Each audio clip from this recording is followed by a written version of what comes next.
G'day friends and welcome to Aussie Moto and Outdoors. Now on Australia Day we went on a large 400 kilometre tour with these two gentlemen. They're experienced veterans and they've got 8 tips for you. Aussie Moto and Outdoors.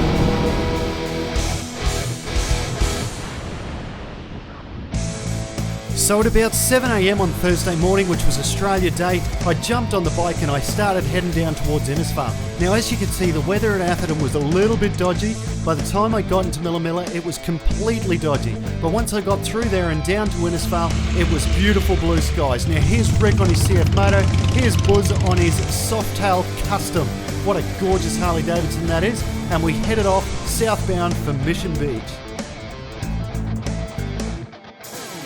Now these two blokes, between them, have decades of motorcycling experience. They're a wealth of knowledge, they're real veterans to the sport. Now they've always got tips for safe riding, they're always helping me out, they're always giving advice, and I appreciate every single time they do so. So I sort of hit them up and said, hey boys, how about we put together a video of this ride? I can list out the tips, we can put it on YouTube so other people can benefit from your knowledge. They were more than happy to do so, so let's kick it off with tip number 1. Be careful riding at dusk and dawn due to animals like wallabies and bandicoots. Although small, bandicoots can do some decent damage to a bike or the rider in the event of a collision. Now riding at this time also reduces your vision and hence your reaction time. With reduced reaction time, then there are other non-living dangerous considerations that you need to try and factor into the equation as well, such as potholes, obstructions, and just generally crap roads. Tip number 2 is for group riding. Stick together. No one should get too far in front or too far behind. Keep the rhythm. If you have problems and have to stop, flash your passing lights to the guy in front to let him know. Also, this means you need to keep an eye on the guy behind you so as to not miss his signals if he's in trouble or needs to stop. Tip number 3 is comms. Now best practice is having comms. I mean, come on, it's 2023. We live in a digital age where vehicular gadgets are literally above and beyond what bikers of the 80s could ever even dream about. Having reliable communication between riders isn't just convenient, it's also a genuine safety consideration.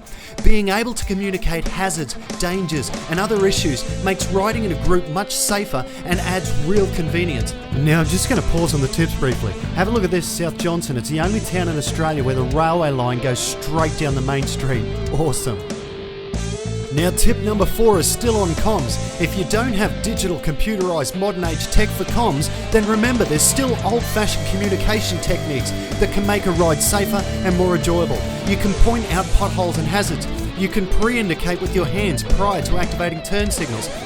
Pointing, waving and nodding are simple physical gestures, yet with appropriate context they can transmit many signals.